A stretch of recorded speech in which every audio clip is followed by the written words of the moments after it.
one of the biggest scandals in America that shocked the world. Its power killed many just because they talked about it or thought of leaking it. And names were involved that we did not expect from scientists. Artists, princes, doctors, presidents, even Stephen, one of the most famous scientists, Stephen Hawking. We discovered that he was discovering something other than the universe. A historical shock. He was one of the biggest customers on Epstein Island. First, let us introduce you to Epstein. Some of you may not know him.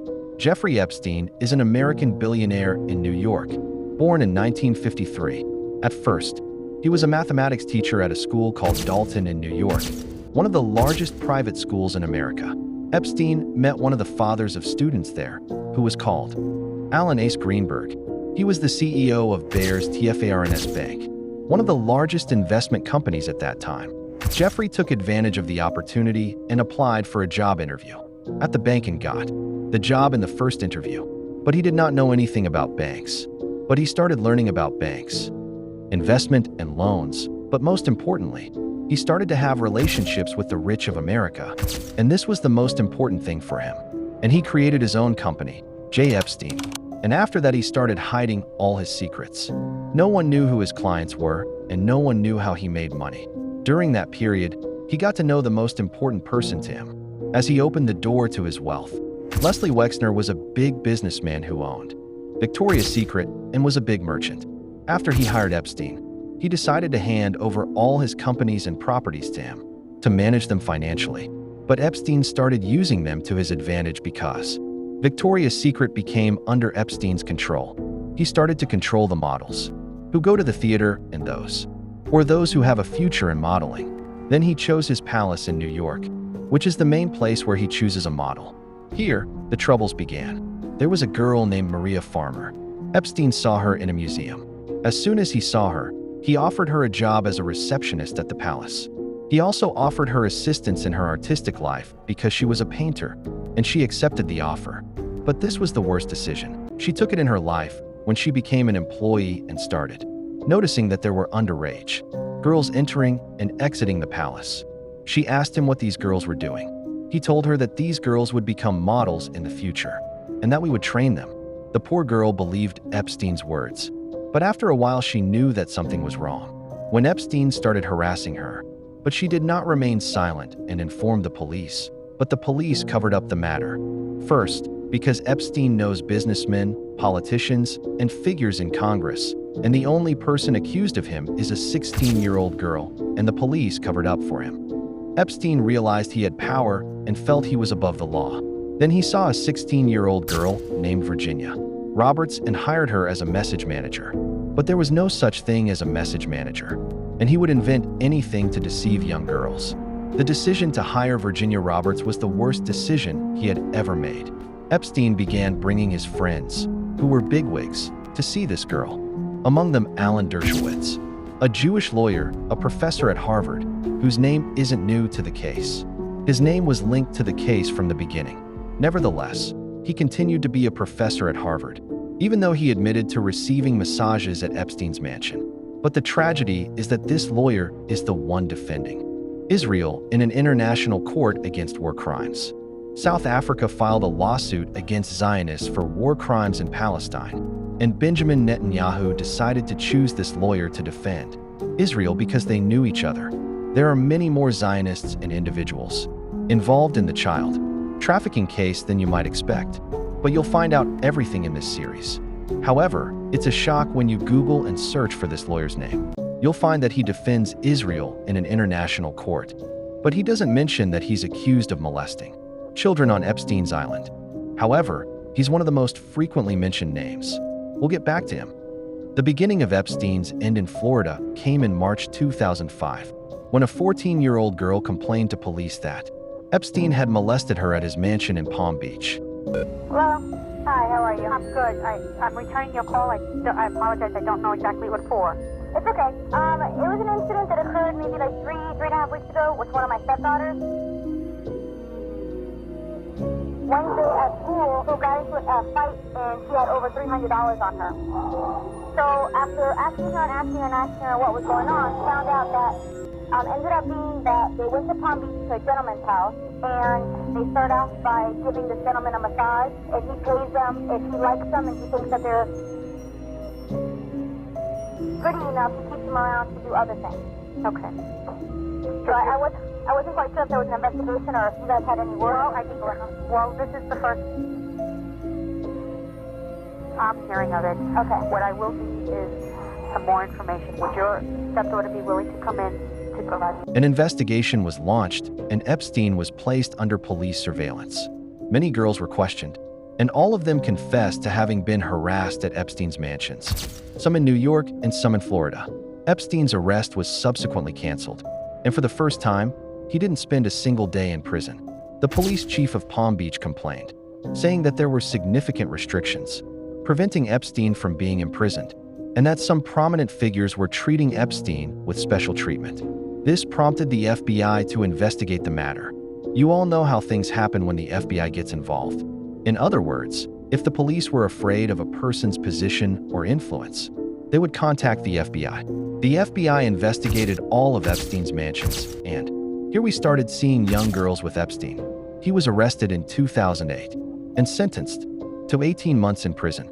But even the FBI failed to catch him, because they sentenced him to the stupidest sentence we have ever heard in our lives. If they sentenced him to 18 months, he should have gone to prison, right? Especially if it was a federal prison. But this is different. His sentence is different. He goes out one day to work and then returns to prison at night. So you know the extent of the cover-up and the big hands that were behind it. And they are the ones who will kill him. We will expose them in this series. In 2018, the Miami Herald newspaper conducted a full investigation into Epstein, his crimes, cover-up, and the big hands behind it. The investigation began to become public knowledge in America. Most people knew about Epstein at that time. And this newspaper had an agenda because its focus was on Acosta at that time, Trump's advisor, because he was one of the people who protected Epstein from being imprisoned, and because he was Trump's advisor. This was the main goal. But because of the size of the case, Acosta decided to resign. So, was that a consensus decision at your office? It was a broadly held decision. It was a secret deal, as we now know. Unfortunately, Epstein, everyone, started to know about him and talk. 2019, the FBI canceled the arrest of Epstein for human trafficking, but the difference this time is much bigger than anyone could cover for him, and he was imprisoned in the Metropolitan Federal Prison, one of the most secure in the world, to the point that El Chapo there is a prison with so much security that if an ant entered they would see him, and this became the biggest case in America in 2019, and it even became a public opinion issue everyone is talking about. And this prisoner is not like other prisoners. He has secrets that could explode the world from the big figures who control the world, so they put him in a cell under maximum surveillance, with all kinds of cameras, and they even increased the number of guards. Only for protection Epstein, after 1 month on August 10, they found Jeffrey Epstein dead in his cell, but the strange thing is that the cameras were working. Every day until the day of his death, they were turned off, and the guards, they were also asleep on the day of his death, only that he was under surveillance 24 hours a day in a federal prison. The American government investigated the matter and in a quarter of an hour said that he died by suicide by hanging. But no sane person would believe this talk. The biggest prisoner in America who has secrets about people who rule the world is imprisoned in the strongest prison in New York under maximum surveillance 24 hours a day, 7 days a week, with all kinds of cameras and guards. He died by suicide by hanging, and the cameras turn off the moment he dies. But the one who killed him was a very important person. Everyone agrees that it was Hillary Clinton. Anyone who talks about her dies in mysterious circumstances, but they come up with a suicide by hanging or something similar. Anyone who investigates her dies in mysterious circumstances, even though Hillary Clinton was not the head of the case. But literally there are heads of state and politicians, much bigger than her in this case, in a series of assassinations. One of them is John L. McAfee, founder of McAfee Antivirus. The one we had on our devices was also one of the richest people. His fortune was estimated at 100 million, and he was also a genius, but a madman in reality. He behaved in ways that no normal person would behave. At the same time, he knew something they weren't supposed to know, to the point of tweet saying he collected files on the government. And for the first time, I will mention the names of specific people, starting with a CIA agent and officials in the Bahamas. If I am imprisoned or disappear, my file contains 31 terabytes of secret information, and I will send it to the world. And to prove his words, he wrote a second tweet that he was receiving hints from American officials saying, "We will bring you, and we will let you kill yourself." He wrote a tattoo of himself so that if they say I committed suicide, you know it is a lie. I killed. And to confirm that it is impossible for him to kill himself or commit suicide, he wrote in a third tweet, "I am fine. I have friends and good food. Everything is good. And know that if I hang myself in the Epstein style, it means it is not me." Okay, let's agree that this person who says this is not an ordinary person. This is John McAfee, one of the most famous billionaires in America. He has connections to prominent figures. However, despite the warnings he wrote and the many words he wrote, and despite the fact that he said it was impossible for him to commit suicide 1,000 times, he found himself in a high-security prison in Spain in the Epstein style. They said he hanged himself, but no one believes that. Those who kill prominent figures kill anyone they feel is a threat to them. But we don't end here. This is just the beginning. We still haven't talked about Epstein Island or the people connected to the case, including presidents, politicians, and celebrities. 170 persons. We still haven't talked about the British prince, Prime Minister Netanyahu, the Israeli Prime Minister, former President Bill Clinton, current President Donald Trump, the late Michael Jackson, Kevin Spacey, Leonardo DiCaprio, Kate Blanchett, Bruce Willis, and Bill Gates. And Bill Richardson, and former President Al Gore, and French model Jean-Luc Brunel, and his wife Ghislaine Maxwell. And Cameron Diaz.